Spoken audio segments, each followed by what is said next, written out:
So it is summertime, it's travel season, and we are finally able to move around the world again. Kinda. Anyway, it's been a while since I had to pack a bag and decide what tech to bring with me on my trip, but I managed, so I thought I'd share my favorite travel tech with you and maybe give you some packing inspiration. Let's ramble. Hold up, place go wild when I pull up. They all on me like it wants. Hey, what's up guys? It is great to see you all again, and if you're new here, I'm Patrick and this is where I ramble about tech and other stuff. So as you can see, I'm not in my home studio. We are in Portugal visiting some very good friends, which has absolutely been fantastic, but it also means I do not have all my gear at my disposal, so please excuse me if at any point the audio is a bit rough or the video quality isn't 100%. When we go on trips, we're bound to take whatever bags we're allowed to take with us on the plane, so deciding what tech to bring with you can be a bit of a balancing act. We're all tech heads here, or you wouldn't have clicked this video, so I'm sure you know what I'm talking about. The struggle is real. Anyway, I did manage to make a selection, so here's some of my favorite travel tech and how I use it on my trips. First of all, let's talk bags. For my everyday tech carry, I use this Peak Design Everyday Sling, and this is the 10-liter version. There's a 6-liter version as well, which is a nice size, but it doesn't fit my iPad Pro, and this one does. Besides the iPad slot, it has a large main compartment, which has these subdividers that you can organize in a way that makes sense to you. They follow the typical Peak Design origami style, so you can use these things as little shelves, keeping everything separated. There's a zippered compartment for all your small accessories, and a front zipper for paperwork, passwords, etc. Everything is padded, even the strap, so it's very comfortable to wear all day long, and I find these sling bags much easier on the lower back than backpacks. Obviously, not all of my tech fits in this one bag. Some of it travels in my suitcase, but every morning I decide what I need to bring with me that day, and this will be my only bag for the day. On most days, this will include my M1 iPad Pro. I'm using the 12.9-inch version because I do use it as my main computer on my trips, so I appreciate the larger screen.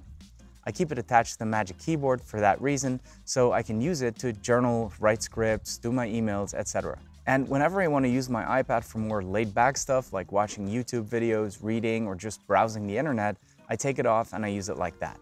A lot of you have been asking me about the yellow skin I have on the back of it.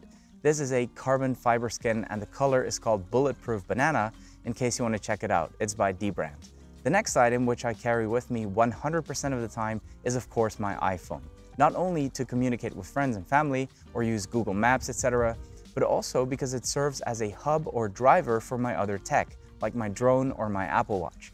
Speaking of my Apple Watch, this is a little piece of tech that has really grown on me. I used to wear Fitbit to keep track of my fitness, and I was a bit skeptical of the Apple Watch, but it did not disappoint. Sure, the Fitbit is a better fitness tracker in some ways, but the Apple Watch is so much more than that. I just love the little bits of convenience it brings, like being able to load my boarding passes onto my Apple Wallet, which will then also be available on my Apple Watch. So all I need to do to get through security is scan my watch and boom, we're in. No paperwork or phone needed. Very useful when you have a lot of stuff to carry. It shows me my messages as they come in, so I don't need to take out my phone, and it's waterproof, so I don't need to worry about jumping in the pool, and you can even track your swim workouts. Personally, I prefer to go on runs, and of course it is perfect for that as well. Portugal is the land of delicious pastries, so I have to compensate my inability to say no to those things with some physical exercise. And since this is the cellular version of the watch, I can stream my music while running without needing to have my phone with me. I did a separate video on that in case you're interested. I'll link to that at the end of this video. By the way, I'm using the iPhone 12 mini and I love the tiny form factor, especially on trips, but the battery is an absolute joke. So you will need a battery pack to keep this thing from dying midday. I recently did a video comparing the Apple MagSafe battery pack to two alternatives that are much cheaper and, in my opinion, better. But opinions on the Apple battery pack diverge very strongly, so I decided to bring this one with me for an entire trip to see if I change my mind. Anyway, if you go on a trip, bring a battery pack. You won't regret it. I usually also bring this 10K battery bank by Anker to charge all of my other stuff, and since it has Qi wireless charging as well, I could even charge my iPhone simultaneously. And you can stick this little guy in there and charge your Apple Watch on the go. I absolutely love this thing. It's super small and it fits into any USB-C port, so even if I don't have the battery bank available, I can use my iPad Pro to charge it. When I'm not out and about, I keep these smaller tech items in this little tech pouch, also by Peak Design. It has this great origami design with lots of little compartments to keep everything organized. This one travels in my suitcase, so I can pick and choose from it once we are at the location. Now, the next thing you need is a good pair of headphones. I recently bought the Sony WH-1000XM4. Wow, that's a mouthful. I'm not sure why Sony always picks these long serial numbers to name their products, but whatever, we'll just call it XM4s. I was looking for a pair of headphones that are Bluetooth enabled, have amazing noise cancellation, and would be suitable for editing videos on my trip. People kept recommending the Sony XM4s to me because of the ANC and the fact that they come with a cable as well, so you don't need to rely on Bluetooth for your video editing. So I picked these up, and let me tell you, they do not disappoint. Traveling can be a bit stressful. You're carrying around a bunch of stuff, there's noise everywhere, revving engines, crying babies, etc. So once my butt hits that airplane seat, I need to decompress. Putting on these headphones is like just tuning out the world around you. Combine that with some good music, a podcast, or an audiobook, and you're golden. The ANC on these things is out of this world, and definitely the best I've ever used.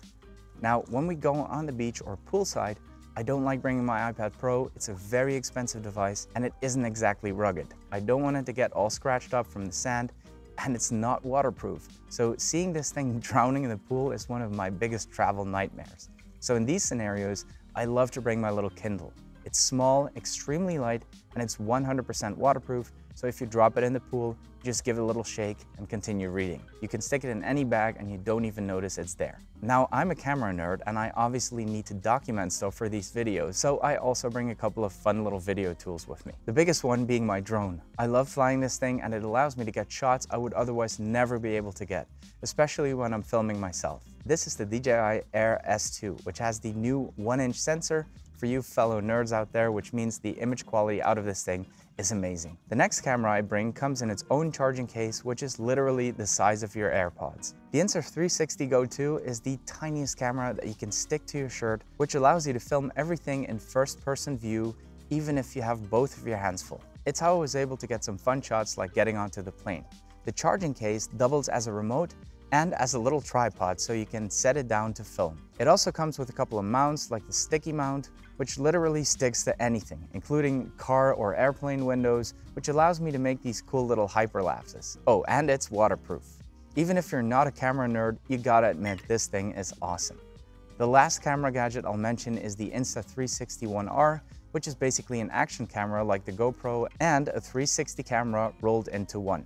It's modular, so you can switch between modes like that, but even though it consists of separate elements, it is fully waterproof, so you can absolutely use it in water as well. The 360 module is definitely my favorite because you can literally extend the selfie stick and not worry about the camera angle. It films everything around you, and you don't need to worry about the framing until you're ready to edit your video. To edit these videos, as well as the video from my other cameras, I use my 16-inch MacBook Pro. And this is the only reason I bring it on my trips. I hate using it, it's too big, it's heavy, but there just isn't an editing app on the iPad that is good enough to replace it. So for the time being, this lug is traveling with me. To charge all of this stuff when I'm back in my room, I use this wall charger by Teki, which has all the outlets you need, including a 90-watt USB-C port that charges my MacBook Pro as well. All right, guys, the sun is getting a bit bright. Those are my favorite pieces of travel tech. Let me know in the comments which piece of tech has to be in your bag. If you enjoyed the video, please give it one of these. It really does help the channel. Thank you so much for watching, and from beautiful Portugal, see you in the next one.